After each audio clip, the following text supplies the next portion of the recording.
Bonjour à tout le monde sur ce nouvel épisode de La Voix du Cordiste où nous avons le plaisir d'accueillir Marc Gratalon que beaucoup connaissent dans le milieu des travaux sur corde.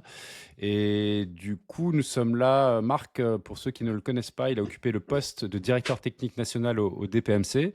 Il est également guide de haute montagne et titulaire d'un brevet d'escalade en escalade délivré par l'ENSA, l'École nationale de ski et d'alpinisme. Et nous sommes enchantés de passer une heure en sa compagnie pour découvrir un petit peu son parcours parce que il y a beaucoup de choses que les gens connaissent de Marc, notamment son activité au sein du TPMC pour l'organisation d'examens et de ce genre d'activité. Mais il y a aussi une autre face, la face B, que peu connaissent, notamment les débuts de Marc dans un lieu alternatif en installation de murs d'escalade où il a côtoyé, il joue au football avec Manu Chao et a connu l'émergence d'une scène alternative de l'époque que les gens de ma génération connaissent bien. Donc bonjour Marc, bienvenue à toi dans la Voix du Cordis pour ce nouvel épisode.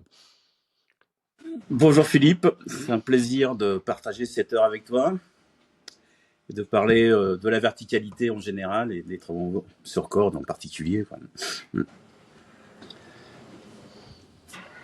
Carrément. Est-ce que tu Ça peux va? déjà pour comment... Ouais, Oui, ouais, je t'entends bien, nickel, pour moi tout est bien. ok. Du coup, est-ce que tu peux nous expliquer comment tu as découvert, comment tu es venu au monde de la hauteur? Comment, voilà, un petit garçon, le petit Marc qui avait peut-être 6 à 8 ans, qui marchait dans la cour de récré, un jour a dérivé, a quitté le plancher des vaches pour s'intéresser à la gravité.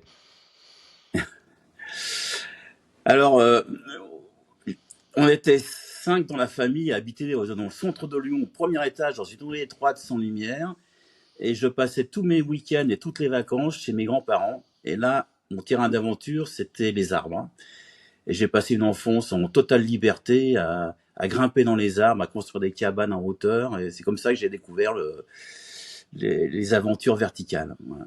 Et puis après, la littérature avec Jules Verne, voilà, Frison Roche, etc. Toute cette littérature autour de la montagne, quoi. C'est comme ça que j'ai découvert Ok. ce milieu, parce que j'étais pas du tout dans un milieu familial qui s'intéressait à la montagne, vraiment pas du tout, quoi. Et comment tu as basculé du coup, comment c'est devenu petit à petit ton activité professionnelle en fait? Comment on passe d'une découverte comme ça d'enfant à une passion, j'imagine, et après une activité professionnelle? Alors, on a passé dans la famille une fois des vacances, je devais avoir 14 ans, c'était juste avant que je parte en région parisienne, parce que mon père a trouvé du boulot en région parisienne. Et on était au Contamine de Montjoie et il y avait voilà, une rencontre de vacances, là, quelqu'un qui m'a emmené faire une petite course en montagne. Et là, j'ai découvert un monde. J'étais attiré par ce monde-là. Et ensuite, quand je suis arrivé en région parisienne, j'habitais dans une cité à la Saint-Cloud, la cité de Beauregard. On était dans un petit village coincé entre la nationale et l'autoroute. Et en parallèle de cette cité qui n'avait rien à envier à la Castellane à Marseille, hein, avec pas mal de délinquance. Et il y avait un foyer qui essayait de sortir des gamins du milieu et proposait de l'escalade. C'est comme ça que j'ai découvert l'escalade à Fontainebleau. Et ensuite, ce foyer a fermé et, Et tu avais j'ai quel âge dans ces découvert. années-là? Moi, je devais avoir 15 ans, 16 ans, quoi. À peu près, ouais. 15-16 ans, ouais. Et comme j'étais au lycée, je me suis retrouvé au lycée à Versailles. Il y avait un club à Versailles, un club alpin français qui était à Versailles. Et là, j'ai rencontré des gens. C'était un club un peu dissident du club alpin de Paris, avec de très forts alpinistes.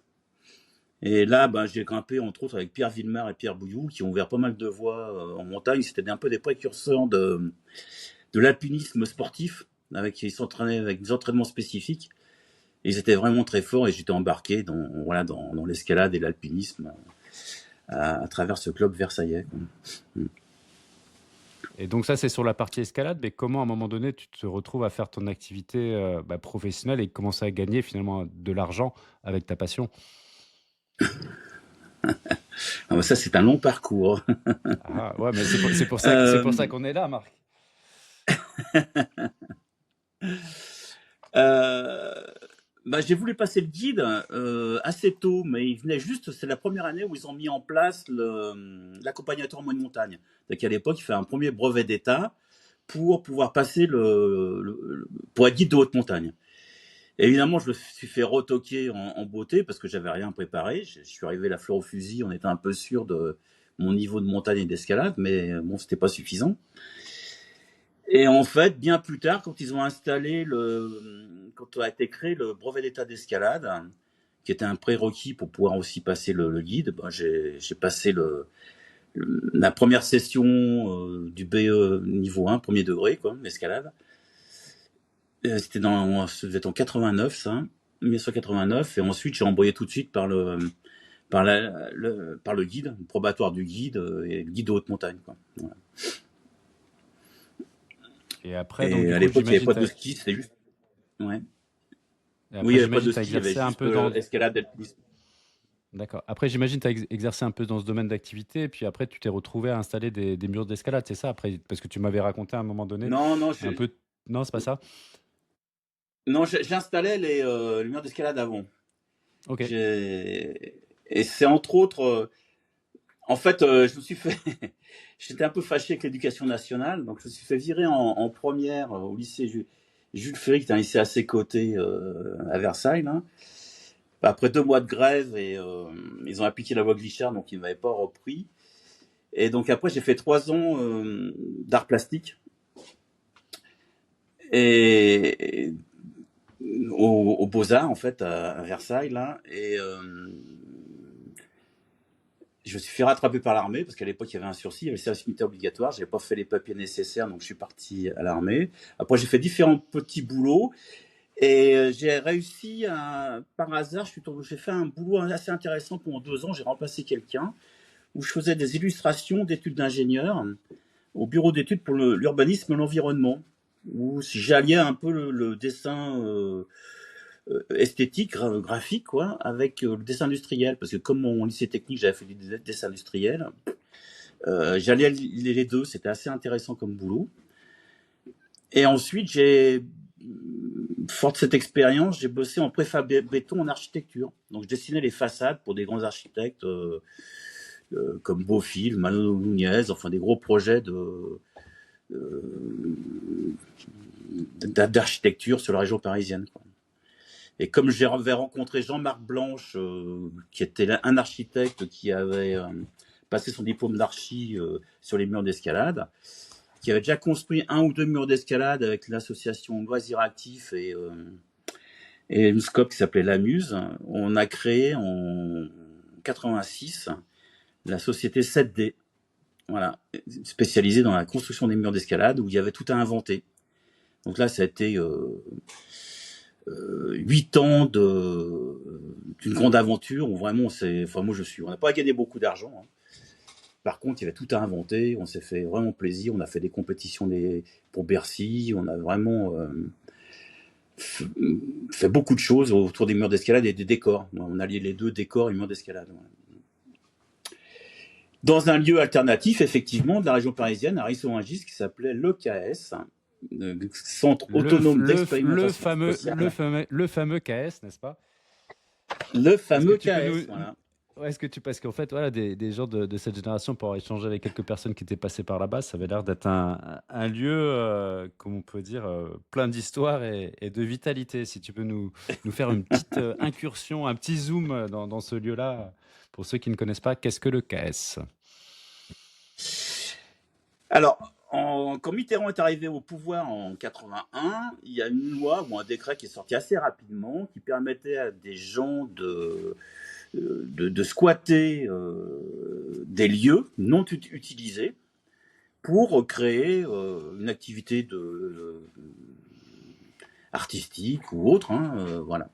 Et donc le KS, en 1980, dès que cette loi est passée, ils ont squatté, il y a des squatteurs qui ont pris une caserne à Ris-sur-Rungis et qui ont créé une association qui avait pour but de créer sur le même lieu un centre d'hébergement, une activité de travail, une activité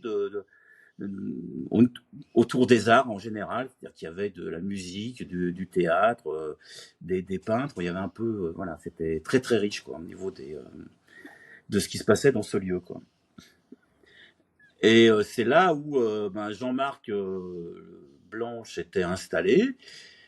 où il avait installé son bureau d'architecture, et c'est à partir de là où tous les possibles ont été justement possibles. Et c'est justement, il y avait très peu de grimpeurs dans 7D. Alors 7D, déjà, c'était une entreprise autogérée. On avait quand même une notion un peu politique dans la démarche, on peut s'en douter. Donc 7D, c'était une entreprise autogérée où tout le monde se payait au niveau du même tarif horaire. Et en fonction du nombre d'heures passées, entre ceux qui étaient à la gestion, à l'organisation et ceux qui étaient à l'atelier, chacun trouvait son compte et travaillait le temps qu'il voulait. Alors ça n'a pas été facile à mettre en place, il a fallu à peu près 1 an de balbutiement pour arriver à trouver un fonctionnement. Mais en fait, ça a duré 8 ans et on est tourné jusqu'à 23 salariés. Et donc, du coup, vous fabriquez aussi des Et prises d'escalade et tout. Je me suis laissé dire qu'il y avait même des groupes qui venaient vous piquer de la résine pour des projets à eux, non? C'est ça? entre autres, les négresses vertes, nous on avait un atelier, notre atelier, les négresses vertes n'étaient pas connues. Ils retapaient le bus dans le squat et ils venaient nous piquer de la résine dans notre atelier. Voilà. Euh, euh, Et puis bon, après, il y avait des sculpteurs qui bossaient aussi. Là, alors on travaillait avec eux pour réaliser certains projets parce que à l'époque, chaque pièce de mur d'escalade était une pièce unique. On avait ce côté, cette idée un peu artistique de vraiment des créations. C'était plutôt des sculptures grimpables que des murs d'escalade tels qu'on peut l'imaginer aujourd'hui. Voilà. Si je dis pas Mais de on a tout bêtises, inventé. si je dis pas de Oui, bêtises, je t'écoute. c'était l'époque Edlinger, c'est ça, non? Oui, oui, c'est ça, c'était Patrick Hillinger, voilà. Et on ouvrait les voies avec Antoine Le Ménestrel et pour les compétitions avec Antoine Le Ménestrel et Fabrice Guyot. Voilà, c'est toute cette grande époque de l'escalade libre en fait. Moi, j'étais encore de l'ancienne génération, j'étais pas dans l'escalade sportive. Moi, l'escalade c'était aussi une activité liée à l'alpinisme, et alors qu'eux, on faisait une activité à part entière, quoi. On en profite pour Et à passer le cette bonjour baie, à Antoine qui nous regarde. et euh, Et c'était, on a tout inventé, on n'a jamais déposé de brevet parce qu'on n'était pas dans une démarche commerciale, mais la prise mobile actuelle, ça sort d'une intelligence collective, hein, de gens de différents milieux qui ont travaillé ensemble. Voilà, il y a des choses comme ça. Enfin, moi, je me suis éclaté pendant 8 ans, hein, dans ce milieu. Il y a très peu de grimpeurs parce que j'ai appris à travailler aussi alors, je faisais de la sculpture, moi, déjà, mais j'ai vraiment appris à travailler de mes mains avec des gens, entre autres Jeff Perrault, qui était un type assez extraordinaire, qui était un peu le responsable du KS et qui savait tout faire de ses mains. Voilà. Alors moi, c'était absolument génial de pouvoir dessiner ces projets et de les réaliser sur le chantier. Voilà, c'est une grande satisfaction. Voilà. Et comment tu as basculé du coup de ce monde, on va dire qu'on appelle le monde du loisir entre guillemets, au système des accès par corde, donc dans l'univers cordiste, comment t'es passé de l'escalade comment on peut dire, à l'application bâtiment, industrie, risque naturel qu'on connaît aujourd'hui, quoi, pour basculer là-dessus. Alors déjà, moi, je travaillais avec des gens il n'y avait pas que des grimpeurs, hein, loin de là. Sur la réalisation des chantiers, là, c'était des gens qui étaient issus du squat associatif, hein, qu'on faisait bosser. Il y avait des musiciens, il y avait aussi des gens donc moi, je les ai formés aux techniques d'escalade à l'époque, hein, qui n'avaient pas grand-chose à voir avec ce qui se passe aujourd'hui. Et ensuite, 7D s'est associé avec Ether. Ether, c'était une entreprise de Toulouse. Et moi, je connaissais Bruno Pratt, c'était l'un des fondateurs d'Ether, qui était prof à l'École nationale de ski d'alpinisme et qui s'est tué en montagne, hein. Et on s'est associés pour travailler sur des murs d'escalade et des projets. Vu qu'eux étaient dans une démarche plus commerciale que nous, ils sont vite aperçus que les murs d'escalade tels qu'on les concevait, c'était pas vraiment rentable. Donc c'est pour ça qu'ils ont créé l'antenne de travaux sur corde en Île-de-France, Ether Île-de-France. Voilà. Ça part de là. Et là, en pluriactivité, je veux dire, moi j'ai travaillé pour eux. Et puis j'ai formé aussi des gens de chez Ether. Et c'est là où je me suis posé les premières questions sur sur la formation. Voilà. Parce Est-ce que qu'en c'est à fait, ce à l'époque, on moment-là, travaillait. est-ce que c'est à ce moment-là que tu quittes Paris, du coup, pour rejoindre Cavaillon et le centre de formation, le CFPTH? Non, pas tout de suite. Pas tout de suite. Ça, on a déposé. Nous, 7D, on a créé en 86, on a déposé le bilan en 93.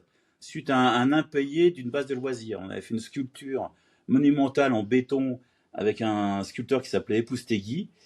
On l'avait adapté pour l'escalade et on a été payé 2 ans après. Donc, ça avait créé le dépôt de bilan de 7D.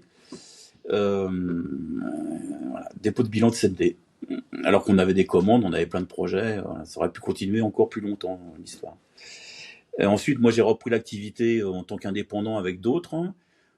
Et puis ensuite, ben voilà, c'était plus facile pour moi dans le cadre de la pure activité entre les séjours en montagne, les stages d'escalade, de travailler en travaux sur corde sur la région parisienne, quoi.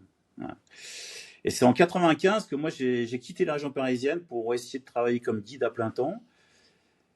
Mais j'ai là aussi fait pas mal de travaux sur corde, entre autres pour Elite à Lyon. J'étais indépendant pour Elite à Lyon. Et, et ensuite, j'avais monté un département travaux pour la société Volks qui faisait des habillages d'antennes de GSM en fait pour les. On faisait des fausses cheminées, on faisait des fausses sculptures, on faisait du faux en résine pour mettre des antennes derrière, voilà, en milieu urbain. Donc il y a eu quelques beaux chantiers bien techniques pour mettre en place ces caissons en résine. Donc, ça veut dire que tu as Et bossé en c'est tant comme que ça qu'il cordiste. rejoint. Voilà, c'est le vraiment. Alors, j'ai jamais travaillé moi à plein temps en tant que cordiste. Quand on faisait les murs d'escalade, on utilisait les techniques de corde, mais qui étaient vraiment des techniques liées à l'escalade. Et c'est quand j'ai commencé à former des gens pour Ether et quand j'ai bossé vraiment après de 95 à 2002 en tant que cordiste saisonnier, que là, je me suis vraiment posé des questions sur les techniques de corde. Entre autres, parce qu'on avait nos propres codes, nous, on était autonomes sur corde, on avait nos propres règles. Il y a des gens qui sont arrivés d'autres milieux et ça a créé des situations d'accident. Ça m'avait vraiment interpellé à l'époque, où on a frisé la catastrophe 2-3 fois et je me suis dit là, il faut qu'on mette en place des règles.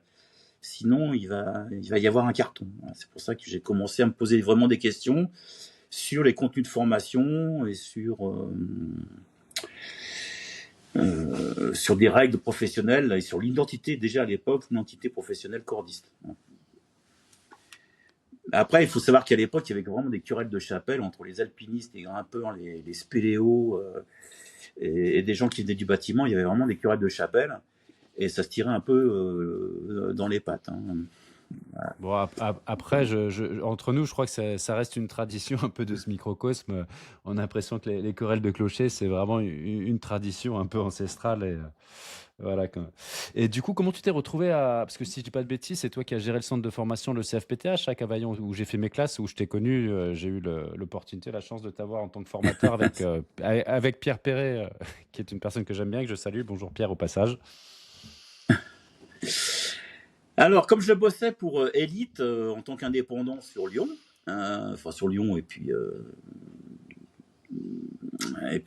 toute la partie Alpes en fait, hein. Alain Forgeot savait que je faisais de la formation et il était au syndicat, le SNETAC à l'époque. Et le centre de formation CFPTH était une association loi 1901, c'était créé en 98 parce que en fait, il y a eu des gens que je connaissais bien, que c'est Francis Claustrat, entre autres, le patron d'Accès, décédé aujourd'hui, là, qui était un peu le précurseur de la formation cordiste, et Michel Richard de la CAN, qui ont créé le premier CQP cordiste. Et la session expérimentale, c'est en 1996. Et cette session expérimentale a été faite à Grenoble avec le Greta de Grenoble. Voilà, pour la petite histoire, quoi. Et moi, j'étais intervenu un peu dans ce cursus-là pour Ether, qui était au syndicat à l'époque. j'avais donné mon avis sur quelques contenus de formation et autres, hein. Bon. Et Alain Forgeot, donc qui était le patron d'Elite à l'époque, avant que ce soit racheté par GTS, hein, me dit il cherche un responsable sur Cavaillon. Est-ce que ça t'intéresse? J'ai dit pourquoi pas. Donc là, c'est là où je suis parti à Cavaillon pour m'occuper du CFPTH, Société Anonyme. Et du coup, vous avez Tu formé un m'entends certain nombre. Ouais, je Ouais. t'entends très bien. Et du coup, vous avez formé un certain nombre de Ok. cordistes là-bas sur des générations, c'est ça? Voilà. C'est-à-dire qu'à la refonte le premier CQP était expérimental 96, donc ensuite c'était dans l'esprit des CQP de l'époque, des branches professionnelles, hein. C'était l'un des premiers CQP de la branche du BTP, je crois même le premier. C'était de donner un titre, hein, à des personnes qui avaient une expérience professionnelle.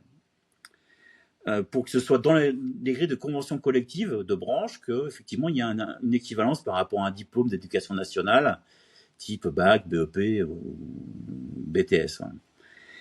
Et en 2002, il y a eu la refonte, il y a eu la fusion des deux syndicats patronaux en SFETH, et ils avaient décidé de mettre en place une certification à 3 niveaux, puisque la réglementation commençait à s'éclaircir pour pas mal de gens. Donc effectivement un niveau de formation préalable, un niveau de formation confirmée, puis un troisième niveau dont on ne savait pas trop ce qu'il allait devenir, quoi. Et donc le CFPTH association est devenu société anonyme avec les actionnaires. Les actionnaires étaient les membres du syndicat. Et c'est pour ça qu'ils avaient besoin d'un responsable, un responsable pédagogique, on va dire, pour le centre de formation. Parce qu'il y avait déjà des indépendants qui travaillaient dans ce centre de formation. Il y avait un salarié qui était Pascal Bourbon, que je salue si un jour il m'écoute, parce qu'il est retraité aujourd'hui. Et Hervé Hubert aussi, parce Oui, tout à que j'ai fait. rencontré pas mal de problèmes. Voilà, Hervé Hubert, que je salue, parce que c'est l'une des rares personnes qui a donné son savoir, qui a partagé. Voilà. Parce que oui, il avait une grosse expérience aussi en formation dans un secteur que je maîtrisais un peu moins bien, qui était le TP, et qui n'a pas été avare de conseils et qui a partagé ses savoirs, quoi. Notamment par rapport aux techniques de spéléo, puisque c'était aussi une pointure en spéléo.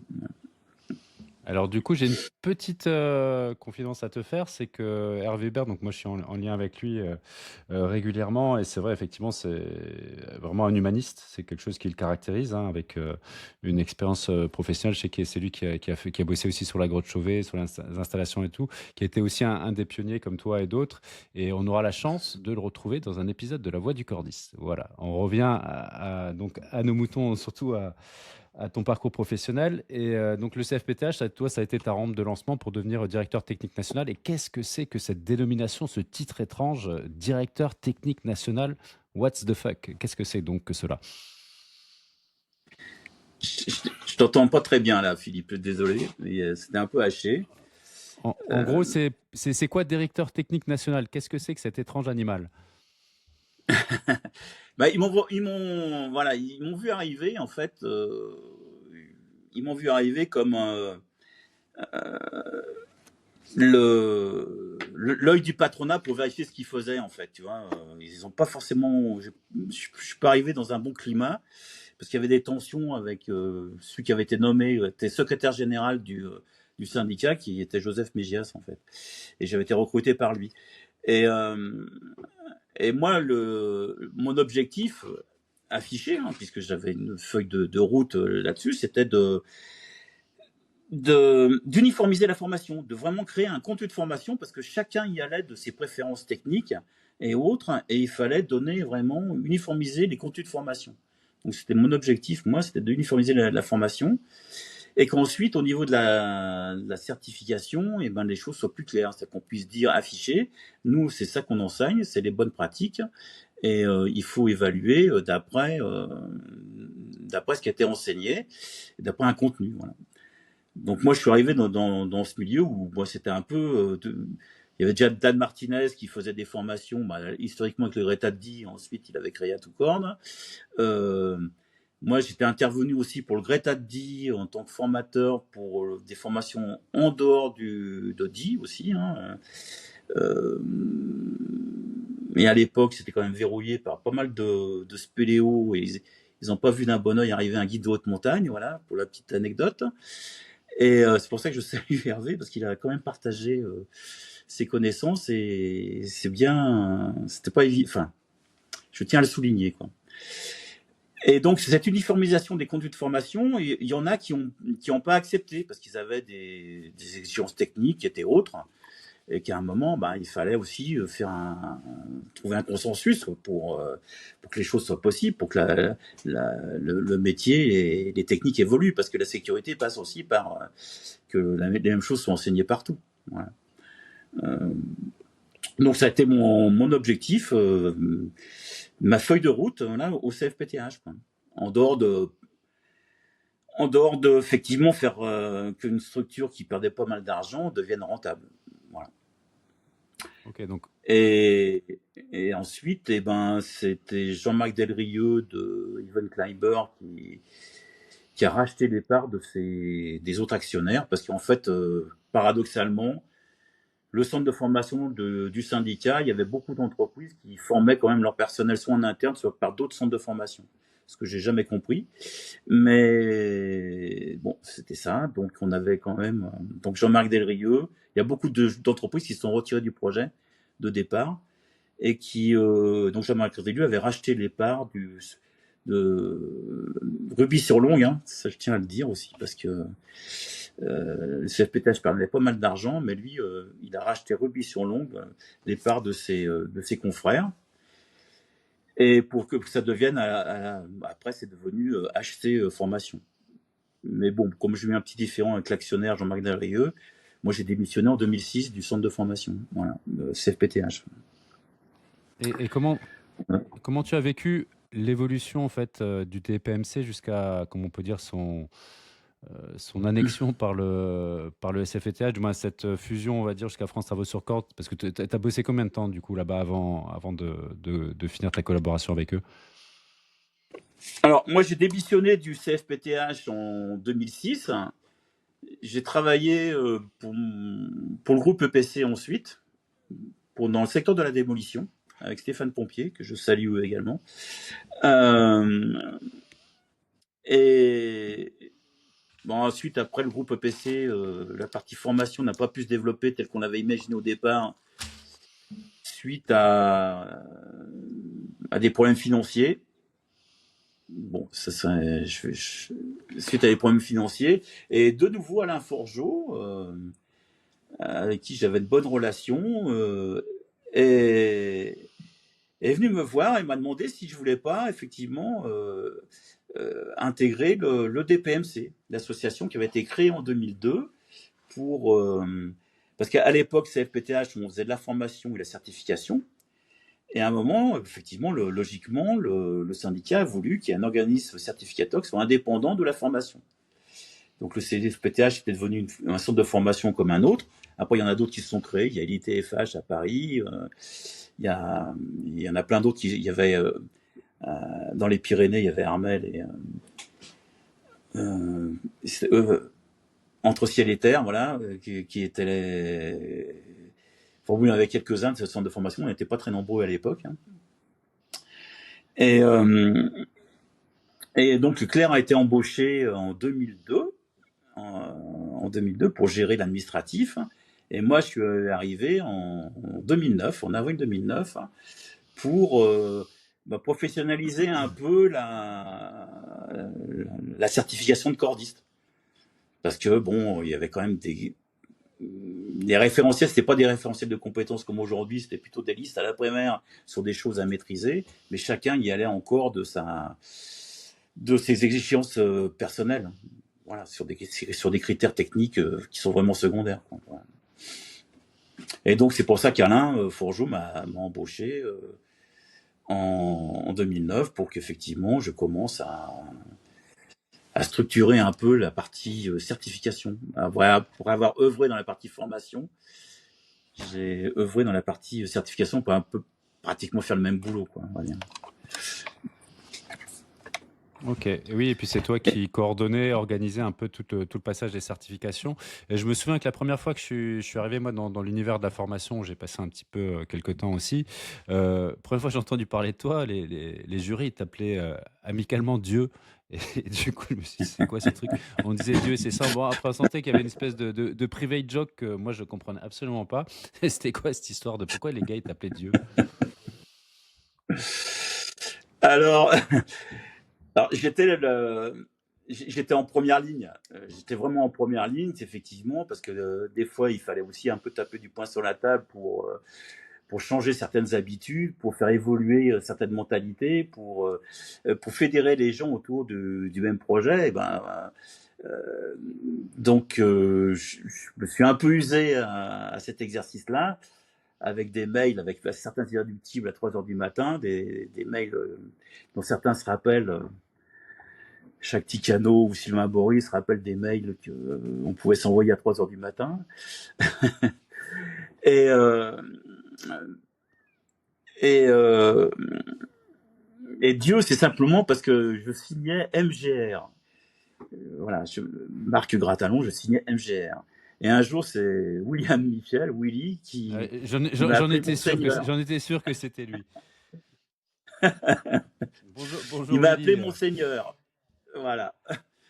Donc, c'est parti de là, voilà, de Monseigneur, je suis devenu Dieu. Voilà, Et du coup, tu t'es retrouvé quand même dans une position, comment dire, dans un rôle, une fonction extrêmement clivante avec beaucoup d'amitié et aussi des inimitiés, parce que tu étais un peu comment on peut dire, le point central comment on peut dire, ouais, moi, t'avais Ah bah comme un j'étais rôle et une influence stratégique sur l'évolution des travaux sur corps, parce qu'après, il y a la réglementation de 2004, après, il y a son application aussi bah, dans les référentiels de formation. Alors forcément, dès qu'on prend une décision, bah, ça va plaire ou pas plaire. Après, on verra, on parlera de la supervision et d'autres choses, etc. Il y a eu pas mal de débats, mais toi, tu as été un peu toujours la tête centrale, en fait, la figure qui incarnait, personnifiait tout ça. Donc un rôle quand même pas facile, j'imagine, dans la profession. Non, ça n'a pas été simple du tout, hein, parce qu'effectivement, il y a quand même pas mal il y a des forts caractères dans le milieu. Sans blague, Beaucoup ont con- j'ai pas, sans blague, j'ai pas remarqué. surtout à l'époque, il y en avait quand même des sacrés, hein. Euh, Après, il y en a quand même quelques-uns qui ont compris l'histoire et qui se sont aperçus qu'il fallait effectivement que les choses bougent, les lignes bougent. Donc, certains m'ont apporté du soutien, même s'ils ne cautionnaient pas tout. Voilà, il y a quand même des gens qui ont joué le jeu.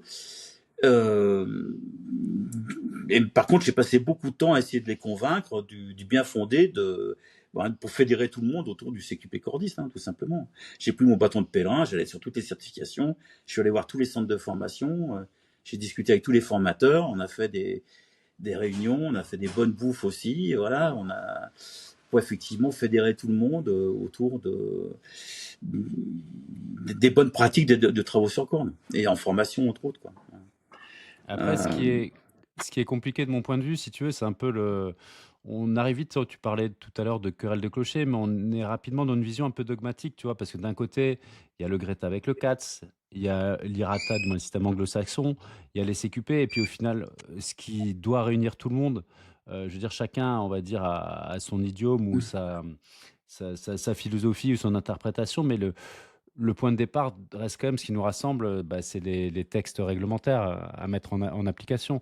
Donc ma vision, en tout cas, pour avoir été sous les trois systèmes, hein, je suis CAT, je suis IRATA et je suis CQP, moi je trouve que c'est comment vous dire, des référentiels de formation qui sont complémentaires. Et puis par contre, en étant dans ce microcosme des travaux sous code, j'ai beaucoup vu, non pas l'union fait la force, on rajoute nos forces ensemble, mais chacun travaille un peu de son côté. Du moins, c'était quand même beaucoup de querelles de clochers, hein. Je ne sais pas quand est-ce que ça va se terminer, mais je ne sais pas comment toi tu as vécu ça, mais il y avait quand même beaucoup d'opposition, alors qu'en fait, honnêtement, on aurait pu harmoniser beaucoup plus de choses plus rapidement, hein. Je ne sais pas ce que tu en penses, mais... alors, mais l'IRATA, c'est autre chose, hein.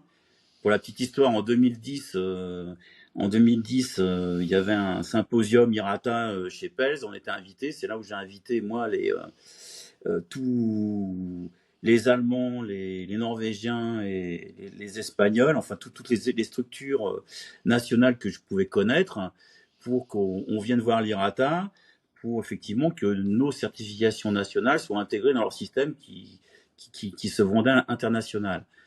Franchement, moi j'ai accueilli mon homologue d'IRATA pendant une semaine. On me fait voir les CQP, tous les contenus de formation. Ça s'est super bien passé. Quand on est arrivé là-bas, avec le chairman de l'époque, c'était une fun de recevoir. Et il était au fond de la salle, il nous a même pas regardé. Et il voulait absolument pas entendre parler de quoi que ce soit qui ne soit pas IRATA. Et donc, fort de ça, on s'est dit, l'IRATA, de toute façon, c'est pas des gens qui sont ouverts, c'est une secte. Et c'était ça à l'époque, pour moi, c'est tel que je l'ai vécu, hein. Je me suis confronté à une secte et qui était absolument pas ouverte, hein, effectivement, aux échanges avec d'autres systèmes. Donc après, ça a peut-être évolué aujourd'hui, j'en sais rien, hein, mais à l'époque, en tout cas en 2010, c'était ça, quoi.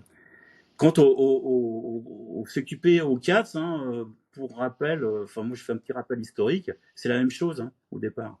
Au départ, c'est le même référentiel. La première formation, c'était le Greta de Grenoble, en 96. Et il se trouve que des querelles de personnes ont fait que le Greta de Grenoble et le SNETAC à l'époque n'ont pas passé le référentiel au Greta de Die, qui faisait déjà des formations de cordistes, je crois avec Dan Martinez à l'époque.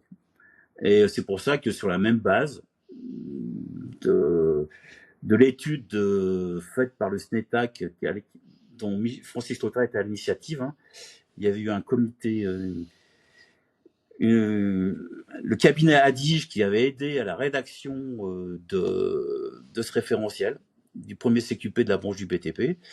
Et c'était un secret de polichinelle, tout le monde avait ce référentiel. Et donc, le CQP et le 4 ont été créés, je crois que le CQP est déposé officiellement en mars 97, et je crois que le 4 c'est en juillet 97.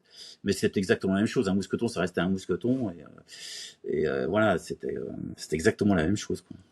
Après, effectivement, il y avait deux syndicats patronaux, et il y en a un qui était plus axé, il y avait Versant et quelques indépendants, et l'autre c'était le SNETAC. Bon, voilà, donc il a fallu la réunification des deux syndicats en SFETH pour que les gens puissent se parler. Et moi, comme je connaissais des gens au Greta de Die, j'ai œuvré pour la réconciliation. C'était en 2012, je crois, effectivement, pour qu'on se rapproche avec le Greta de Die. Et avec Franck Arnal et Anne Achard du Greta de Die, on a vraiment travaillé pour faire un travail en commun, en comparant les deux contenus de formation. Et on a pu effectivement trouver un terrain d'accord avec le Greta de Die et le CATS, hein. Ça a posé aucun problème jusqu'à ces dernières années. Enfin, là, récemment, je trouve qu'on retombe dans ce travers de l'époque. Je ne suis plus trop dans le milieu pour savoir d'où ça vient, mais je le regrette beaucoup. Voilà. Ok, bah écoute, ça fait plaisir à entendre, effectivement. Et du coup, est-ce que tu peux me parler de personnes marquantes qui ont jalonné ton parcours professionnel? Parce que bon, pendant toutes ces années-là, tu as rencontré quand même pas mal de pros. C'est qui les personnes qui t'ont le plus marqué? Oula, franchement, c'est une question piège. J'en ai déjà cité. Non. Non, mais j'ai du mal, j'ai déjà cité beaucoup de monde là. Après, il y a des gens qui vont t'en vouloir, ils vont dire pourquoi lui, pourquoi pas moi, c'est ça? Ouais, au fil de la conversation, je cite des personnes. Là, je viens de citer Anne Achard, avec qui j'ai travaillé sur la création du référentiel Leonardo, quelqu'un avec qui j'ai vraiment apprécié et avec qui j'ai aimé travailler. On avait fait un super boulot à l'époque, hein, sur le projet Leonardo de référentiel de certification cordiste, hein, de formation et de certification cordiste, hein, qui a capoté au dernier moment parce que la France s'est retirée du projet, mais il y avait vraiment une opportunité à ce moment-là.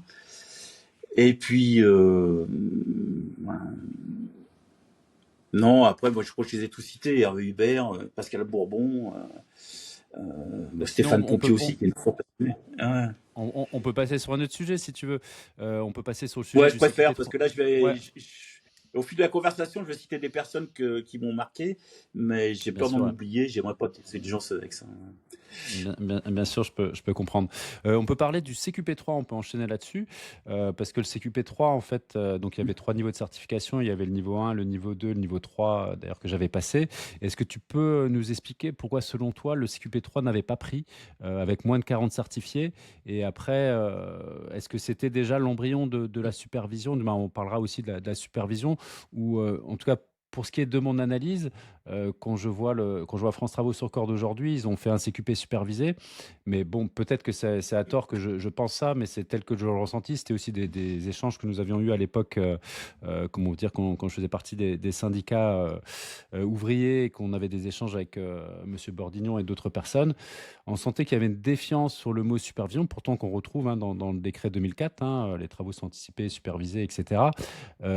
Et j'ai l'impression qu'aujourd'hui, il y a un CQP qui est supervisé, et pourtant, il y a quand on regarde les épreuves, bah, il n'est pas évalué sur sa pratique, donc sa capacité à encadrer de manière, pratique sur le terrain. Il est comme on peut dire, évalué sur un entretien professionnel, et j'ai un peu du mal, de mon point de vue, alors peut-être tu pourras m'éclairer là-dessus. Bon, après maintenant, c'est peut-être des choses aussi qui sont après toi et qui ne t'appartiennent plus.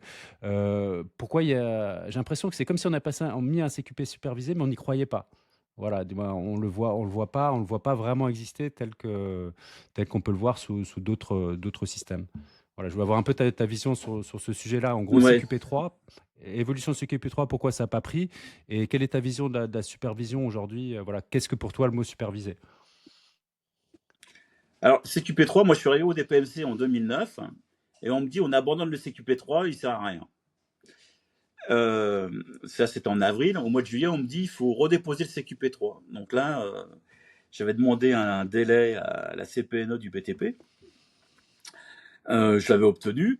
Et entre Noël et jour de l'an, je me rappelle très bien, on a à Lyon, on s'est réunis, il y avait 2 personnes représentant la formation, 2 représentants le TP, 2 représentants du bâtiment, 2 représentants de l'industrie. Ensuite, il y avait, c'était piloté par Jean-Marc Dupuis des AREF BTP à l'époque. Il me semble qu'il y avait quelqu'un de l'OPP BTP. Je me demande si c'était pas quelqu'un, parce que moi je maîtrise assez bien les échafaudages. Je faisais des formations échafaudage. C'était Monsieur Avril de mémoire, hein, de l'OPP BTP, mais j'en suis pas sûr. Qu'il était venu ponctuellement faire une prestation. Et donc on a écrit ce référentiel avec l'aide de Jean-Marc Dupuis de ce CQP3, et qui s'est avéré être un CQP de chef d'équipe, quoi. On a écrit un référentiel de CQP de chef d'équipe, ou chef de chantier en fonction de des personnes à manager, quoi. Et qui est assez proche qui est plus technique, qui est assez proche à l'époque de l'OTC d'aujourd'hui, avec une part technique plus importante. Voilà. Et ça n'a pas marché, ça n'a pas collé, tout simplement parce que le syndicat n'a pas voulu faire évoluer ce CQP3 à un niveau ETAM dans les prix de convention collective, ou même cadre, hein, peu importe. Donc en fait, les cordistes ne voyaient pas trop l'intérêt de passer ce CQP3, et les entreprises non plus, d'avoir un ouvrier expert en travaux sur corde, parce que c'était nommé comme ça, et ben, ça n'avait pas sa place au sein des entreprises. Donc on a créé quelque chose qui, ben, en fait, ne convenait ni aux entreprises, ni aux cordistes, à part effectivement certains qui étaient plus motivés que d'autres pour faire évoluer, soit la formation, ou qui voyaient l'intérêt collectivement de passer ce truc-là pour l'intérêt général, mais il n'y avait pas vraiment de raison d'être de ce CQP classé ouvrier. C'était un ouvrier, expert ouvrier. Ça n'a pas collé, quoi. Alors, je crois que de mémoire, on était 43. On avait 43 à l'avoir passé, ce truc-là. Ok. Mais bon, après, bon, voilà. Pourquoi ce CQP3 a pas collé. Ensuite, la supervision, franchement, je ne vais pas me prononcer pour le France Travaux sur Corde, parce que je suis plus trop au courant. Mais de mon point de vue, c'est écrit supervision, mais dans n'importe quel chantier du BTP, tu dois avoir une supervision de l'entreprise sur ce qui se passe sur le chantier. C'est pas propre aux travaux sur corde, c'est générique. Bien sûr, C'est pour ça peut-être bien sûr. qu'il y a un frein où des gens ont pris ce mot supervision au pied de la lettre en disant il faut effectivement qu'il y ait une supervision spécifique des travaux sur corde, alors que dans le BTP, non, c'est une supervision de ce qui se passe sur le chantier en général, et notamment la sécurité. Et c'est pour ça que peut-être que les entreprises n'ont pas trouvé vraiment, sont allées un peu à reculons sur cette idée de créer un titre de superviseur, parce qu'effectivement, de fait, dans les travaux, dans le BTP, c'est une obligation pour l'employeur de superviser ses travaux. Voilà. Alors ensuite, que ça soit pas fait correctement dans le monde des travaux sur corde, dans pas mal de cas, je suis convaincu de ça. C'est-à-dire qu'il y a la partie supervision de ce qui se passe sur les chantiers n'est pas assez forte d'un point de vue de la technique de corde.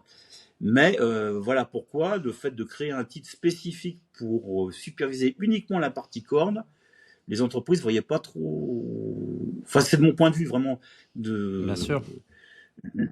cet intérêt de créer quelque chose de spécifique. Voilà. Bon. Alors que de fait, ils sont obligés de superviser ce qui se passe sur leur chantier. Voilà. Par un chef d'équipe, par un chef de chantier. Il y a toute une hiérarchie dans le BTP ou même l'événementiel qui fait que effectivement tous les travaux sont maîtrisés par l'employeur. Et la corde est un paramètre parmi tant d'autres, parmi plus. Ouais. Ok.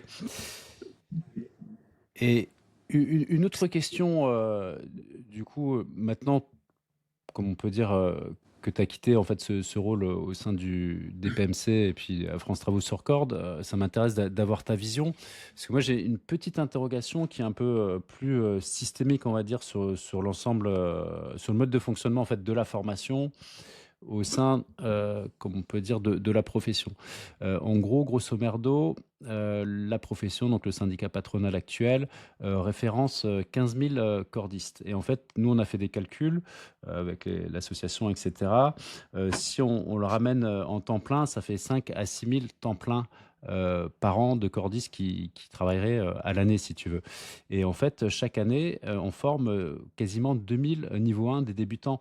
Et à ma connaissance, je ne connais pas d'autres professions où on injecte autant, c'est-à-dire qu'on injecte 30% de nouveaux, de débutants dans une profession. Donc, c'est-à-dire qu'on sature le marché. C'est un peu comme s'il y avait une espèce d'ubérisation ou de low-costisation, on va dire, de la profession, où tu le disais tout à l'heure, en fait, les gens, on n'a pas voulu passer le niveau 3 en étam, ce qui veut dire qu'en fait, finalement, on ne fait pas évoluer économiquement quelqu'un qui a de l'expérience. Et moi, c'est ce que j'ai connu. J'ai 20 ans de pratique en travaux sur corde, sans vouloir faire des polémiques à deux balles ou quoi que ce soit. Là, je parle juste de mon expérience propre. C'est pas pour jeter la pierre à qui que ce soit, mais pour essayer de comprendre un petit peu ce qui se passe. Et moi, j'ai toujours vu qu'en en évoluant, on va dire, en tant que technicien, à un moment donné, c'est comme s'il y avait un plafond de verre. On se retrouve avec un taux horaire qu'on ne peut pas dépasser. Et on sait que derrière, il y a des salves de débutants qui arrivent. Après, faut bien débuter. C'est pas pour leur jeter la pierre, loin de là. Mais j'ai l'impression que c'est un système qui fonctionne pas ou qui est entretenu, on va dire, de manière un peu étrange en injectant beaucoup trop de débutants. Et je voulais savoir, toi qui as œuvré là-dedans, etc., est-ce que tu as une autre approche, une autre lecture en fait de ça, ou en fait c'est juste un état de fait parce qu'il y a des centres de formation, qu'il y a des budgets et que j'ai un peu du mal à comprendre moi ce truc-là. Je sais pas si tu vois ce que je veux dire. Ouais. Alors, je pense que ce chiffre est vraiment sous-estimé. Déjà, moi, maintenant, je suis travailleur indépendant parce que je suis retraité à temps partiel, parce que j'ai encore 4 enfants à charge, donc je suis pas prêt d'arrêter de travailler. Et je suis au syndicat CIM, mais déjà, au CIM, il y a 600 adhérents qui ont la RC Pro Travaux sur Corde. À la CAPEB, je crois que c'est en 2014, je crois qu'il y avait 600 entreprises dont l'activité principale était les travaux sur corde avec salariés. Et l'enquête qu'on avait fait en 2014, effectivement, on tournait plutôt autour de 12 000, voire plus, personnes dont c'était l'activité principale. Je ne dis pas que c'était du travail plein temps. Je me suis un peu... la dernière fois avec Julien Rivolet, entre autres, on a échangé là-dessus. Et j'ai retrouvé les papiers. Effectivement, c'était de l'activité principale. Donc en 2014, on était déjà plus de 10 000 à avoir comme activité principale les travaux sur corde. sachant qu'avec l'intérim et la pluriactivité liée au travail saisonnier des activités de loisirs, hein, liées à la verticalité, et ben on se retrouve avec des gens qui ne travaillent pas à plein temps. Mais bon, à mon avis, ce chiffre de 6000 est sous-estimé. Et si on prend le turnover, il y a 2000 personnes qui sortent certifiées par an en France, il y a un turnover tous les 3 ans, et les entreprises cherchent en permanence du personnel à embaucher. Donc il y a un moment, l'activité elle est en pleine croissance, et je pense qu'il y a, entre les gens qui se déclarent pas en travaux sur cordes et qui font des travaux sur cordes, et ceux dont c'est l'activité déclarée, il y, a, il y a un monde. Alors après, il y a plein d'entreprises qui prennent un ou deux intérimaires de temps en temps. Mais après, le problème, c'est que comme les entreprises d'intérim, n'importe laquelle peut faire du cordiste, c'est difficile de quantifier. Il y a les ténors du milieu là-dessus, comme la 7 ou autre, mais ou 2.0, etc. Mais je pense que, enfin, pour moi, c'est sous-estimé. Ensuite, les gens restent pas, effectivement, parce que le système français, contrairement au système Mirata, qui permet effectivement une évolution de carrière avec les 3 niveaux, quoi, le système français ne le permet pas trop. Après, c'est à la force du poignet au sein dans l'entreprise qu'on va passer les échelons au chef d'équipe, chef de chantier, sans forcément avoir les formations nécessaires pour tenir et entre autres manager des équipes. Voilà. Parce qu'on est un peu plus bosseur que les autres, on est un peu plus solide physiquement, on est un peu plus technique, et hop, on va tout de suite passer à un poste de responsabilité. Et dans notre petit milieu, qui a quand même un métier émergent, il y a beaucoup de gens qui sont venus du terrain, qui sont aujourd'hui directeurs de travaux, qui sont patrons d'entreprise. Voilà, donc il y avait cette possibilité de monter à la force du poignet dans la hiérarchie de l'entreprise. Et bon, alors, ça induit derrière une certaine culture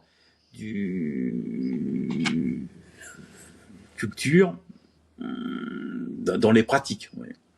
Moi, je te rejoins entièrement, en tout cas là, sur ce que tu viens de dire.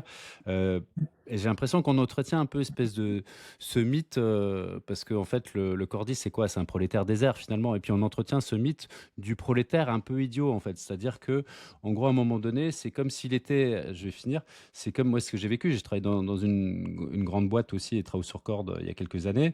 Et à un moment donné, c'est comme s'il y avait un peu un plafond de verre et on te fait croire que tu es idiot et que tu peux pas, comme on peut dire, passer une étape au-dessus. Alors que finalement, on se rend compte, moi les cordistes, il y a plein de cordistes qui sont très intelligents, il y a plein de cordistes qui ont fait des études, qui ont plein de compétences diverses et variées. Et en fait, c'est les postes, comment dire, c'est comme si on voulait mettre parfois des postes un peu stratégiques de chargé d'affaires et tout, des gens qui sortent un peu plus de formation, etc. Et je dis pas qu'ils n'ont pas leur place, mais parce que le monde, il est globalisé, il est ouvert et en fait, il n'y a pas de schéma type. Il faut se méfier des stéréotypes. Moi, je m'en méfie toujours. Mais un cordiste peut très bien évoluer, comme tu l'as dit, vers n'importe quel poste. Tu as dit très bien qu'il y a des anciens cordistes qui ont monté des entreprises, etc. Il y a pléthore d'exemples. Donc, moi, je pense que pour les cordistes, il faut surtout pas mettre de plafond de verre. Il y a pas de limite. Et les cordistes sont des êtres par nature intelligents, hein. Oui, d'ailleurs, c'est l'un des rares milieux, parce que bon, je peux pas travailler que dans le milieu de la corde, hein, où effectivement, sur des chantiers, bah, tu vas côtoyer des gens qui ont un bac plus 5 avec des gens qui ont un CAP ou qui ont rien du tout, ou qui est, et il y a des échanges qui peuvent se créer, et il y a du partage, il y a du partage de connaissances. Hein, Bien enfin, à l'époque, sûr. c'était indéniable. Bon, c'était vraiment extrêmement riche pour ça, entre autres. Hein. Et, ce partage des connaissances, quelles qu'elles soient, c'était vraiment important. Bon. Après, je pense que c'est propre à chaque entreprise, mais quand quelqu'un est monté, là, alors c'est de la psychologie de comptoir, hein, mais quand quelqu'un est monté par la force du poignet au sein de l'entreprise, il a tendance à en faire un peu trop et à prendre un peu trop sur lui, et il n'est pas forcément prêt. Moi, je l'ai eu au sein de 7D, quand on a monté 7D, la première année, chacun est au courant de tout. Voilà. C'était une entreprise autogérée, donc chacun était au courant de tout. Et ça a créé de gros dysfonctionnements. Et après, on a été obligé de structurer l'entreprise avec des fiches de poste, en fait. Et chacun devait avoir confiance dans celui qui avait un poste hiérarchique, en fait. de fait, hein. Mais effectivement, on a été obligé de créer pour que ça fonctionne, hein, tout simplement, des fiches de poche avec des responsabilités partagées par les personnes. Alors, dans un climat de confiance, ben, effectivement, on arrive à échanger là-dessus. Mais entre autres, moi, j'ai vu sur des chantiers où les gens avaient tellement peur pour l'entreprise, de se donner tellement que faire des grosses conneries, faire du mauvais boulot, parce que effectivement, il fallait gagner du temps euh, pour euh, pour gratter quelques milliers de francs à l'époque, quoi. Alors que c'était pas l'objectif, quoi. Aller piquer aussi, enfin moi je me rappelle à l'époque, c'était aller piquer sur le chantier d'à côté des sacs de ciment et autres pour faire gagner des sous à l'entreprise. On est arrivé sur des choses complètement folles, quoi. Donc à un moment, effectivement, au bout d'un an de fonctionnement, nous, on a mis en place une organisation, on n'a rien inventé, hein, avec un comptable, avec un gérant, avec un responsable de travaux, quelqu'un qui négociait les achats auprès des fournisseurs, etc., quoi. Voilà. Et selon Et toi, du coup, quelle va être l'évolution du métier dans le futur, du métier de cordiste? Ça va être quoi alors son moi, évolution? alors déjà, nous en France, il y a le problème que les salaires sont extrêmement bas. Donc d'où des gens qui travaillent honnêtement aujourd'hui, quand je vois sur certaines prestations que je peux faire dans des entreprises en tant que conseil, hein, ou auditeur, il y a des gens qui travaillent à mi-temps, alors qu'ils sont payés à plein temps. C'est complètement hallucinant. Quand on regarde par rapport à ce qui se passe dans d'autres secteurs du BTP, c'est assez surprenant, hein. Après, la raison là-dessus, et on en est tous responsables, c'est qu'on était travailleurs indépendants à l'époque, hein, et on facturait des journées, des prestations à la journée. Alors, travailler en régie en France, c'est interdit. Et l'URSSAF est venu se mêler de nos petites affaires. Et donc, il y avait un lien de subordination entre le travailleur indépendant et l'entreprise. Moi, à 7D, ça m'avait coûté 200 000 francs à l'époque, plus 80 000 francs d'amende. C'est-à-dire que ça a été considéré par l'URSSAF comme du salaire net. Et donc, on a payé toutes les charges sociales des indépendants qui nous faisaient des factures à la journée, quoi. Et je suis pas la seule entreprise Elite, entre autres à Lyon, a eu les mêmes déboires, hein. Euh, donc, les gens, les indépendants, ne pouvaient plus travailler en tant que travailleurs indépendants pour des entreprises. Donc, ils ont demandé à être salariés via l'intérim. Et comme on avait une activité indépendante à l'époque, ben, on a demandé à être payé au SMIC et d'avoir des indemnités de déplacement pour combler le manque à gagner. Erreur fatale. Donc, ce qui est resté aujourd'hui, c'est le taux très bas, le taux horaire très bas, et les avantages qu'on avait à l'époque, des indemnités journalières, des frais de déplacement, on a tout été pris en charge et on était en plus payé en grand déplacement. Et en fait, on avait des chantiers. On comptait pas nos heures sur les chantiers, mais bon, nous, ce qui nous intéressait, c'était d'aller grimper. Donc, sur un chantier de 5 jours, si on le faisait en 3 jours, on avait 2 jours de plus pour aller grimper. Voilà, donc c'était un accord entre l'entreprise, tant que ce chantier était rentable, qui gagnait de l'argent, et puis nous, le temps qu'on y mettait pour réaliser le boulot, c'était un arrangement en toute connaissance. Enfin, personne n'était dupe, quoi, du système, quoi. Et ça nous allait bien. Mais donc aujourd'hui, le taux horaire, il est resté très bas, et donc effectivement, pour le faire évoluer dans les mentalités, ça devient compliqué, quoi. Ça devient compliqué. Donc les gens s'y retrouvent pas et restent pas, surtout que le problème du BTP en général, c'est la stabilité. Dès qu'on est posé socialement, c'est des chantiers où il y a du déplacement, et donc dès que quelqu'un est posé socialement, avec des gamins ou autres, et ben, ça devient très compliqué la mobilité devient très compliquée, quoi. Moi, j'ai eu la chance de travailler sur des gros chantiers d'autoroute où des gens partent 3 ans avec la caravane, la famille, et ils vont se poser à un endroit pendant 3 ans, quoi. Donc voilà, c'est des mondes vraiment assez étonnants, hein, où les gens se retrouvent euh, par affinité, ils se retrouvent dans différents campings à vivre en nomade, hein. Mais bon, tout le monde c'est pas possible pour tout le monde de pouvoir l'accepter, quoi. Et Marc, Ça, c'est le là, je vois, problème. Je m'excuse Oui, de te je couper parce t'écoute. on est un petit peu en décalé sur le son. Du coup, parce que là, tu vois, en fait, c'est toujours pareil, on papote et là, ça va faire 1 heure qu'on discute. Le temps, il passe très Ah, vite. déjà. Ouais. Eh oui. Et du coup, je voulais voir un peu si toi, tu fais un peu un bilan de tes années cordes et aujourd'hui, c'est quoi ta vision du monde actuel des travaux sur corde si tu dois faire un petit bilan, parce que comment tu vois cette évolution ou tu vois telle elle est faite aujourd'hui avec des gros groupes, du moins tout ce microcosme-là, c'est quoi ta vision, ton ressenti en fait de l'évolution ou ton propre bilan, soit l'un soit l'autre? Alors, j'ai pris pas mal de recul par rapport à tout ça parce que moi, j'ai vraiment œuvré pour que la personne qui soit au bout de la corde, elle soit quelqu'un de compétent. C'était vraiment important pour moi. Je voulais pas que ce soit un simple exécutant, je voulais vraiment celui qui est au bout de la corde. Tu as une intelligence du travail sur corde qui est pour moi importante, hein, et qui doit être reconnue. C'est-à-dire qu'il faut avoir une vision globale de tout ce qu'il y a à faire pour arriver au détail. Et ça, c'est pas tout le monde n'a pas ces capacités-là. Donc c'est vraiment un profil très particulier être cordiste, un bon cordiste. Et c'est pas parce que par expérience, c'est pas parce qu'on est maçon formé au travaux sur corde qu'on va être un bon cordiste et vice versa. C'est vraiment un métier qui a une double compétence. Et la compétence principale, c'est savoir utiliser correctement les cordes pour pouvoir travailler en toute sécurité et confortablement à un poste de travail. Et ça, avec le système, entre autres, mais c'est générique, hein, c'est tous les systèmes qualité qu'on peut mettre en place, et c'est un peu pour moi le problème du système Irata qui prend prise. Alors Irata ou Sprat ou autre, c'est pareil, hein, c'est la même chose. C'est-à-dire qu'à un moment, il y a une déresponsabilisation de l'exécutant. Voilà, tu as tout un système qui se met en place avec une déresponsabilisation de l'individu. C'est pas propre aux travaux sur corne, hein, c'est propre à tous les systèmes. Entre autres, moi, je suis auditeur qualité et sur les normes ISO, ben voilà, tout est fait en fait pour que l'entreprise soit pas dépendante de la compétence d'un individu et que tu mets en place des systèmes effectivement pour que la pérennité dans l'entreprise soit garantie en toutes circonstances.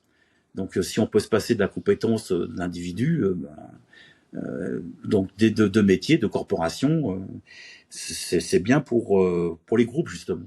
C'est ce qui m'inquiète un peu. Je veux dire, aujourd'hui, à part certaines fortes corporations dans le BTP, comme les couvreurs, les tailleurs de pierre route, qui ont su préserver Identité? leurs compétences, et ben voilà, leur identité. Ben, aujourd'hui, un plaquiste, et ben, tu as du matériel n'importe qui fait plaquiste. Les boîtes d'intérim, mais pas n'importe qui peut faire plaquiste. Alors qu'un bon plaquiste, c'est un vrai métier aussi. Donc, et il y a un tas d'outils, tas de matériel, de systèmes qui te permettent d'être plaquiste sans être compétent. Donc, t'es pas payé à la hauteur de tes compétences. Voilà. Donc, c'est une dévalorisation pour moi du métier, du métier manuel entre autres, et cordiste n'échappe pas à la règle en fait, avec ces systèmes-là, pour moi. Alors peut-être que je me trompe, l'avenir le dira, mais effectivement, les groupes, je dis pas que ça va être de façon systématique, parce que dans certains groupes que je peux connaître, j'ai pas l'impression que les gens sont vraiment malheureux au niveau de leurs conditions de travail, hein, parce qu'il y a des avantages aussi à être dans un groupe. Par contre, au niveau d'épanouissement dans le travail tel que j'ai pu le vivre moi personnellement, à faire des choses extrêmement variées dans des cadres extrêmement variés, bah ça va se perdre. Hein. Voilà. Bon, après, il y a des gens à qui ça convient. Moi, j'avais rencontré sur un CQP quelqu'un qui avait passé 15 ans sur le CNIT de la Défense. Donc, lui, il connaissait le bâtiment par cœur. Hein. Il était cordiste sur un bâtiment. Voilà. Bon. Il y a des gens à qui ça convient. Moi, ça me convenait pas. Mais bon, c'était ma vision du métier. Voilà. Est-ce que pour finir notre entretien, du moins, là, je te donne un peu carte blanche si tu as un peu un message à faire passer ou à t'adresser à quelqu'un et tout, ou une ou deux anecdotes d'examen, parce que je me souviens qu'une fois, je faisais une formation en Martinique, et c'était un jour, il y avait comme une espèce de, je sais pas, on peut pas dire tempête, mais il y a eu une pluie diluvienne absolument phénoménale, et du coup, on faisait, notamment, il y a les secours, on les avait installés dans des arbres au milieu de la forêt, et on avait carrément purgé et nettoyé toute une falaise et tout, pour pouvoir faire un site de, comment dire, de formation et d'examen. Et toi, tu étais venu, en fait, faire donc l'examen. Et je me souviens encore, tu étais perché à, ouais, je sais pas, une quinzaine de mètres dans les airs en haut de la falaise avec une combinaison comme ça, avec tes notes et tout pour pouvoir faire l'évaluation. Moi, je pose des anecdotes comme ça, tu dois en avoir, en avoir quelques-unes. Moi, celle-ci, je l'aime bien. Moi. Oui, oui, oui, celle-là, c'est une des. Voilà, où j'avais passé la journée, effectivement, à une vingtaine de mètres de haut, sous une pluie diluvienne, pour faire passer l'examen, parce que on n'avait pas vraiment le choix, en fait, on était obligé de le faire passer. Après, des anecdotes, il y en a plein, mais bon, il y en a certaines que je vais pas raconter. Après, il y a eu quelques voyages aussi épiques avec Feu Laurent Jonathan qui, en voiture, en partant de Grenoble pour le soir à Pointe-Chantier pour aller à Paris et faire passer un CQP pour rentrer en voiture le soir, des trucs complètement délirants. Euh, Après, bon, en certification, pas trop, mais je garde par contre en formation le souvenir d'une des premières formations que j'avais pu faire à La Réunion, où, où il y avait des créoles qui bossaient déjà depuis un moment en travaux sur corde pour les boîtes locales. Hein. Et la moyenne d'âge, c'était une quarantaine d'années. Le niveau scolaire, c'était. Ils n'avaient pas terminé l'école primaire, donc c'était CM1. Quoi. Donc il y avait des gens qui étaient vraiment presque analphabètes. Quoi. Et là, il y avait une solidarité entre trois boîtes. Hein. Il y avait EI Montagne, il y avait Hydrocard, et il y avait Rox. Hein, voilà. Et les gens, les ouvriers entre eux, il y avait une solidarité. Il y en avait un qui avait fait des études parmi les créoles. Et tous les soirs, ils apprenaient. Il n'y avait pas de petit même matos du Cordis à l'époque, mais ils faisaient de la théorie. Et, et il y a eu une solidarité mais énorme entre toutes les personnes sur cette formation. Ils avaient été récupérer toutes les notions de force dans les palans. Ils avaient récupéré toutes les dynamomètres de l'île pour faire des démonstrations en live pour effectivement que certains puissent comprendre les effets de poulie. Et et il y en a un qui était vraiment analphabète et qui avait une quarantaine d'années. Et ses filles lui apprenaient tous les soirs, lui lisaient tous les cours, lui apprenaient les notions de force de choc, de facteur de chute, etc. Quoi. Et donc je regarde un très bon souvenir de ça, de cette solidarité entre les personnes sur cette formation à La Réunion. C'était dans les années 82, 83, je crois, quelque chose comme ça. Et, non, 2003, 2004 plutôt. Voilà. Et ça m'avait vraiment marqué. Quoi.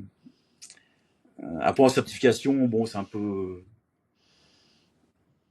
Surtout des situations un peu critiques, comme des gens qui se baladent tout seuls dans les charpentes sans être attachés, parce qu'effectivement, ils ont un trouble psychologique et que ça n'avait pas été identifié par le centre de formation.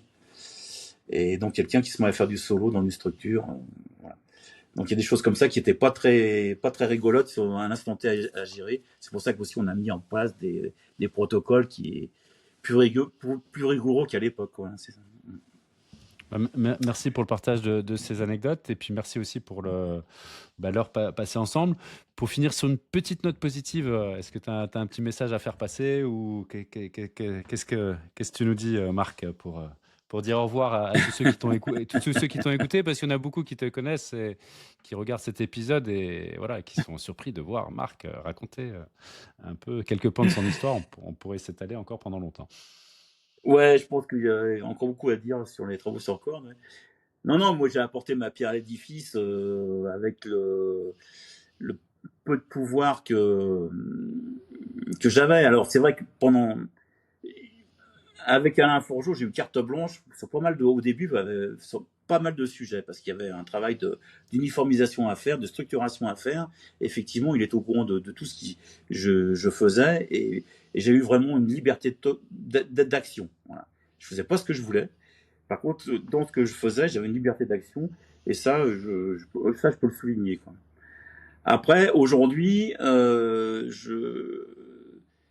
je regrette un peu que le DPMC ait disparu parce que pour moi, je suis pas en phase avec cette fusion des PMC, syndicat patronal. J'aurais aimé que le DPMC soit vraiment l'association qui fédère, qui regroupe tous les acteurs, donc de la formation, de la certification, des cordistes, syndicats ouvriers cordistes, syndicats patronaux cordistes, OPPTP, CAPEB. J'aurais vraiment aimé que ce soit l'association qui regroupe tous les acteurs de la filière cordiste. Ouais. J'ai pas réussi à convaincre les gens du bien fondé de cette politique pour différentes raisons. Il y a eu d'autres choix qui sont faits. Donc aujourd'hui, j'espère que les choix qui sont faits vont quand même finir par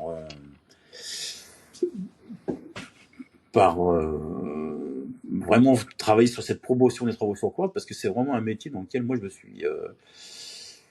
je me suis vraiment retrouvé. J'ai découvert plein de choses, j'ai rencontré plein de gens, j'ai fait plein de choses différentes, extrêmement variées. Et je pense que des gens qui ont mon profil, qui ont du mal à s'insérer dans un travail routinier, je pense que les travaux sur corde sont vraiment faits pour eux, quoi. Et moi, personnellement, j'ai pu vraiment m'épanouir en faisant des choses extrêmement variées, quoi. Voilà, dans ce métier. Donc je souhaite à tout le monde de pouvoir vivre ce que j'ai vécu, même si c'est dans un cadre qui est un peu plus rigoureux aujourd'hui, mais voilà, continuer dans cet esprit-là, quoi. Et de promouvoir un métier, parce que pour moi, cordiste, c'est un métier. Des gens ont voulu en merci, faire ça fait du bien à entendre, parce que certains prétendent le contraire. Certains, et c'est une erreur stratégique, je pense, parce que de défendre un métier, quand on est face à une inspection du travail, direction générale du travail, on parle d'un métier par rapport à une corporation. Quand on parle simplement d'accès au travail, on revient sur ce que je disais tout à l'heure sur les systèmes, les procédures d'intervention. On n'est plus sur de l'accès au travail. Donc c'est plus un métier. Voilà. Donc il suffit effectivement de mettre en place des procédures d'accès et pour réaliser une tâche pendue sur une corde plutôt que sur une nacelle ou autre. Non, cordiste, c'est un métier qui nécessite une double compétence.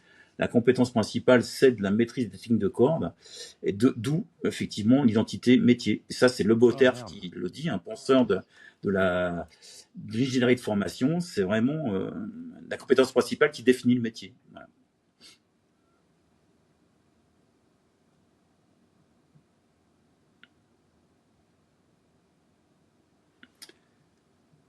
Ah, excuse-moi, ouais, ça a coupé. Soit c'est le format trop long, je ferai un petit cut au montage, donc il y aura un petit moment de... Je sais pas où je ferai le raccord, mais... Ouais, il y a eu un petit souci là. Ouais, je disais ça. Je disais que t'enregistres? Non, t'enregistres plus. Oui, si ça enregistre, ouais. Donc pour finir, on peut reprendre comme ça. Cordiste, pour moi, c'est un vrai métier. Ce n'est pas simplement un accès sur corde, puisque ce qui définit le métier, c'est la compétence principale. Et la compétence principale, c'est défini par Le Boterf, qui est un penseur de l'ingénierie de formation et de la gestion des compétences. Hein. C'est la compétence principale qui définit le métier. Donc, la compétence principale pour moi, c'est la maîtrise des techniques de code pour arriver à un poste de travail inaccessible autrement, pour pouvoir réaliser une tâche de travail. Et s'organiser à un poste de travail, là, pareil, il faut être intelligent pour pas se fatiguer au boulot, hein, en utilisant les codes de façon intelligente, on se fatigue beaucoup moins, quoi. Donc, pour moi, c'est vraiment c'est un métier à part entière, cordiste. Et historiquement, c'en est un, parce que la construction des châteaux forts, il y avait des gens, les cathédrales, hein, la cathédrale de Strasbourg, entre autres, hein, il y avait des cordistes qui faisaient l'inspection des voûtes. Dans chaque voûte de la cathédrale, il y a des trous dans lesquels passaient des cordes. À l'époque, avec une cage à écureuil, on montait des gens sur une escarpolette pour faire l'expertise des voûtes. Et l'évêché de Strasbourg a gardé la traçabilité de tout ça.